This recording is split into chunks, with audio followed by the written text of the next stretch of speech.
Porque o propósito do evangelho é matar essa natureza que está em você. É arrancar esse velho homem que está em você. É eliminar essa coisa ruim que está dentro de você.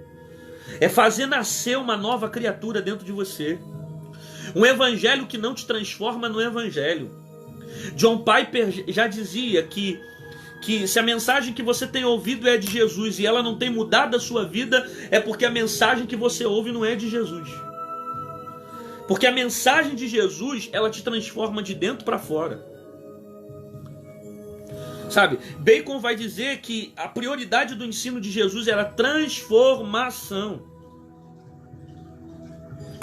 O resultado do ensino de Jesus era transformação. Por isso que Jesus pregava, para levar o povo ao arrependimento. Mas como que as pessoas vão se arrepender se a gente não ensina mais o evangelho, se a gente não ensina mais valores, se a gente não ensina mais doutrina, se a gente não prega mais Bíblia, se a gente não ensina princípios?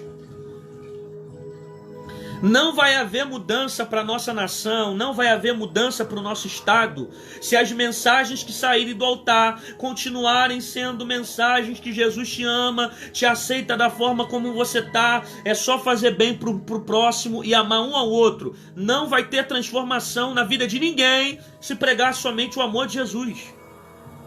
Primeiro que esse amor não é verdadeiro, você está pregando um amor mentiroso. Porque um amor que concorda com os meus erros e passa a mão em cima da minha cabeça não me ama. Não me ama. Um amor que concorda com as minhas falhas, passa a mão em cima da minha cabeça e não coloca limites na minha maneira de viver, na minha forma de se comportar, não me ama. Não é verdadeiro. Esse amor é mentiroso. Esse amor não é o de Jesus. Nunca foi o amor de Jesus. Esse amor que pregam por aí não tem nada a ver com o evangelho de Jesus. Não tem nada a ver. É um amor mentiroso. É um amor que coloca o homem como centro. É um amor que massageia o ego do homem e não estimula o homem a transformação de vida. Por quê? Porque o verdadeiro amor, ele coloca limites.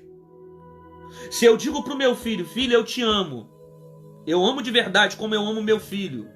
E eu deixo ele fazer tudo o que ele quer, meu amor não é verdadeiro. É uma loucura esse amor.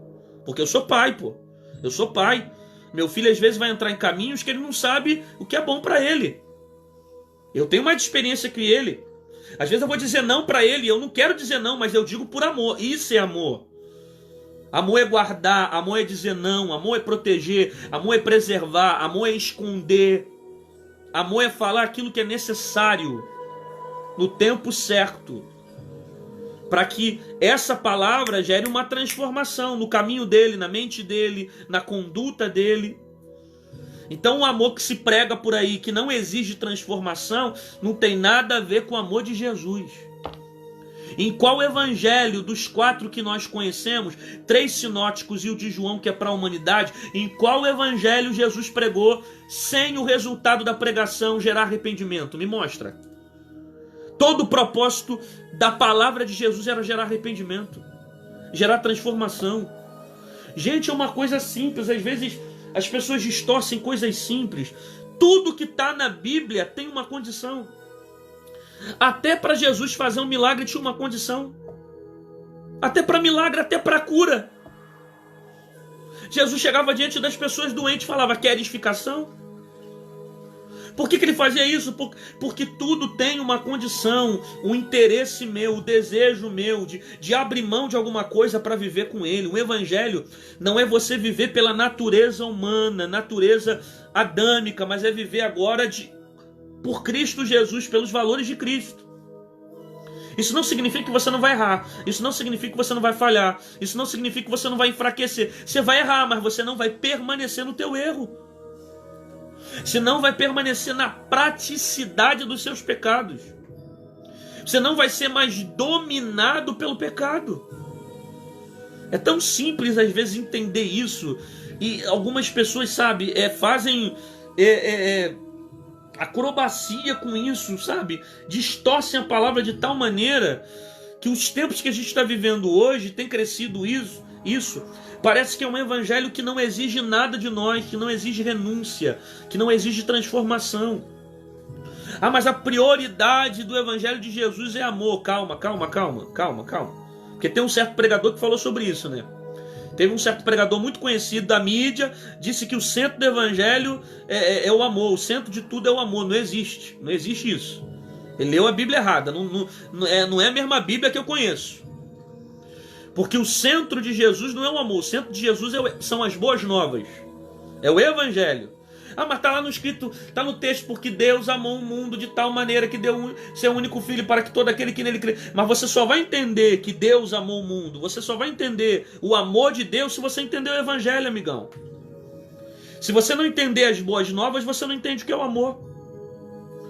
Não é o amor que ensina o que é o evangelho, é o evangelho que ensina o que é o amor. Então o centro de Jesus não é o amor, o centro de Jesus é o evangelho. Primeiro que se o centro de Jesus fosse um amor, só no grego tem mais de 18 significados para a palavra de amor. Só no grego. Só no grego. O amor eros, o amor ágape, e assim, e aí vai. E vai colocando vários tipos de amor. Tipos de sentimento. Filos. Sentimento de pai com filho, sentimento de cônjuge, sentimento... Tem vários tipos de amor. Então você só vai entender o que Jesus está querendo dizer e a proposta do Pai em enviar o seu único filho se você entende o sentido do evangelho. Então não é o amor que ensina o evangelho, é o evangelho que ensina o amor. É o evangelho que ensina o que é perdão, é o evangelho que ensina o que é graça, é o evangelho que ensina para nós por que Deus entregou o seu único filho. Ah, pastor, mas o amor de Deus é prioridade também. Sim, faz parte daquilo que Jesus determinou. Uma das coisas principais que Deus exigiu do homem, amar a Deus acima de todas as coisas. Jesus falou isso, né? Amar a Deus acima de todas as coisas e também o teu próximo como a ti mesmo. Então eu não estou abrindo mão do amor, porque o próprio Jesus disse também que os discípulos seriam conhecidos pela forma como amam. Né? Os discípulos de Cristo serão conhecidos pelo seu amor. Então o amor faz parte do pacote do evangelho. E eu entendo muito bem que eu tenho que amar o próximo. Só que a gente percebe a heresia que é criada nos tempos que a gente está vivendo, distorcendo os valores de Cristo, aonde basta você amar que você está fazendo a vontade de Deus. É só amar que você está fazendo a vontade do Pai. Você está enganado, meu filho. Você pode amar demais e ir para o inferno. Você pode fazer obra social todo dia, levantar cedo para dar comida para mendigo, fazer obra social, pode ir para a ponte. Meu filho, você pode ajudar a ONG, pode pegar a maior parte do teu salário e ajudar o outro e ir para o inferno, porque não é o teu amor que te salva, não são as tuas obras que te salvam. O que te salva é Cristo, e é você entender a obra que Ele realizou no Calvário, o ofício dele no Calvário, as boas novas que foram pregadas no Calvário. E essas boas novas não estão pautadas só no sentido de você amar, mas de princípios também. Princípios também. Quem abre mão dos princípios não se salva. Ah, então você está dizendo que eu sou salvo pelas obras. Não, não é isso que eu estou dizendo. Salvação é dom gratuito. É algo que eu e você não merecemos. Né? Eu não sou salvo porque eu mereço, eu sou salvo por causa da graça. E Deus permitiu isso para que eu não gloriasse nas minhas próprias obras. Só que tem o seguinte: eu não me santifico para ser salvo, mas por eu ser salvo eu me santifico. Eu não preservo princípios literalmente para ser salvo, mas por eu ser salvo eu preservo princípios. Então, se eu digo que eu tenho uma natureza nova, que eu tenho uma nova vida com Cristo, se eu digo que eu sou salvo e eu não preservo princípios, eu não tenho uma vida transformada, eu não sou transformado. Eu não sou salvo. Eu não estou em Cristo. Porque Paulo diz que aquele que está em Cristo, nova criatura é. As coisas velhas ficaram para trás, e eis que tudo se fez novo. Agora eu volto novamente aqui para o que João diz. Não estou dizendo que não vai errar, não estou dizendo que não vai pecar. Mas aquele que pratica o pecado e vive pecando, é porque esse é do diabo. Rapaz, essa geração liberal, essa geração, ela tem uma dificuldade tão grande de ler isso aqui. É tão difícil interpretar isso aqui, machuca até os ouvidos dele entenderem isso aqui, que quem pratica o pecado é do diabo. Porque o diabo vive pecando. Eu não estou usando a lei aqui para falar de pecado. Estou falando do Novo Testamento. Eu estou falando da carta de João. O apóstolo amoroso. né?